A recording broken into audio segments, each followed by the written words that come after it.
आदर्श शिष्य श्री राम। राजन, मेरे यज्ञ की रक्षा करने के लिए तुम अपना ज्येष्ठ पुत्र श्री राम मुझे सौंप दो। मेरे यज्ञ की रक्षा करने में केवल वही सर्वथा योग्य हैं। ब्रह्म ऋषि विश्वामित्र के ये वचन सुनते ही राजा दशरथ कांप उठे। उन्होंने सोचा था कि महर्षि धन अथवा गायों की मांग करेंगे, परंतु उन्होंने मांगा दशरथ का सबसे लाडला पुत्र। वे कुछ बोल ही ना पाए। वचन पूर्ति करने में दशरथ आनाकानी कर रहे हैं, ये देखकर विश्वामित्र कुपित हुए और जाने लगे। यह देखकर राजगुरु वशिष्ठ ने राजा से कहा, राजन, स्वयं विश्वामित्र बड़े सामर्थ्यशाली हैं। सभी शस्त्रों और अस्त्रों का पूर्ण ज्ञान उन्हें है। उन्होंने यज्ञ रक्षा हेतु श्री राम को यदि चुना है तो उसमें उनका कोई उदात्त उद्देश्य होगा। आप मन में तनिक भी संदेह न रखिए और श्री राम को उनके साथ भेज दीजिए। श्री राम विश्वामित्र के साथ निकल पड़े तो उनसे प्राणों से भी अधिक प्यार करने वाला लक्ष्मण भी उनके पीछे पीछे विश्वामित्र के साथ चला। मार्गदर्शन करते समय विश्वामित्र उन राजकुमारों को प्रकृति की सुषमा दिखाते, विभिन्न प्रकार की जानकारियां देते जा रहे थे। बीच में उन्होंने मलद और कारुष नामक प्रदेश देखे। दोनों प्रदेश जनशून्य बने हुए थे। खेत घर सभी ध्वस्त हुए थे। जगह जगह ढोर व मनुष्यों के कंकाल पड़े हुए थे। उन उदास और भीषण प्रदेशों को देखकर श्री राम ने विश्वामित्र से उनकी दशा का कारण पूछा। ब्रह्म ऋषि ने बताया, श्री राम अति बलाशय सुंदर राक्षस की पत्नी और मारीच की माता ताड़का नामक महाभयानक राक्षसी इसी प्रदेश में रहती हैं।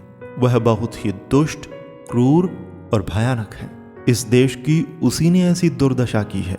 विश्वामित्र वर्णन कर ही रहे थे, तभी कर्कश ध्वनि में गर्जना करती हुई और आकाश में धूल व दुर्गंध के फव्वारे छोड़ती ताड़का ने उन पर आक्रमण कर दिया। विश्वामित्र ने श्री राम से ताड़का का वध करने के लिए कहा, किंतु ताड़का स्त्री थी और उसका वध करने से हिचकिचा रहे थे। यह देख विश्वामित्र ने कहा, ताड़का इस प्रदेश और प्रजा का विनाश कर रही है। प्रजा की रक्षा करने वालों ने उस हेतु समय पड़ने पर स्त्री की हत्या को अधर्म नहीं माना है। इसी कारण इंद्र ने विरोचन की कन्या मंथरा और भगवान विष्णु ने इंद्र को मार डालने का प्रयास करने वाली शुक्राचार्य की माता का वध किया था। तुम निश्चिंत होकर प्रजा को ताड़का के आतंक से मुक्त करो। श्री राम ने ताड़का के साथ युद्ध किया और अपने एक अमोघ बाण से उसका वध किया। ताड़का का वध हुआ देखकर विश्वामित्र बहुत प्रसन्न हुए। उसके पश्चात उन्होंने अनेक विद्याएं तथा शस्त्रों और दिव्यास्त्रों का संचालन श्री राम और लक्ष्मण को सिखाया। सबसे पहले उन्होंने दोनों भाइयों को बला और अतिबला विद्याएं सिखाई। इन विद्याओं के आधार पर दोनों श्री राम व लक्ष्मण भूख, प्यास, थकान, यात्रा से होने वाली थकावट आदि से तो मुक्त हुए ही, साथ ही रणांगण में भी अवध बने। उन विद्याओं का प्रयोग कर श्री राम ने सुबाहु का वध किया और मारीच को समुद्र के परे फेंक दिया।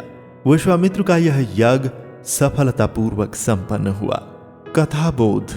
श्री राम ने आश्रम में रहकर गुरु और गुरुपत्नी की सेवा करते हुए लकड़ी काटकर और पानी भरकर गुरु को प्रसन्न नहीं किया, बल्कि अपनी ज्ञान लालसा व्यक्त करके और ज्ञान ग्रहण करने की अपनी पात्रता सिद्ध करके विश्वामित्र जैसे अत्यंत कठोर और कोपिष्ट ऋषि की भी कृपा प्राप्ति की तथा अति दुर्लभ और मूल्यवान ज्ञान उनसे पाया। श्री राम का यह आदर्श सामने रखकर हम अपने अध्यापकों को प्रसन्न करने का प्रयास क्यों न कर सकेंगे? फिर क्या ज्ञान संपन्न बनना असंभव होगा? जिसके पास ज्ञान होता है उसके लिए असंभव कभी कुछ भी नहीं होता। केवल ज्ञान के संबल पर ही किसी गरीब मल्लाह का लड़का अपने महान देश का राष्ट्रपति बन सकता है। यह तो हम सभी ने देखा ही है।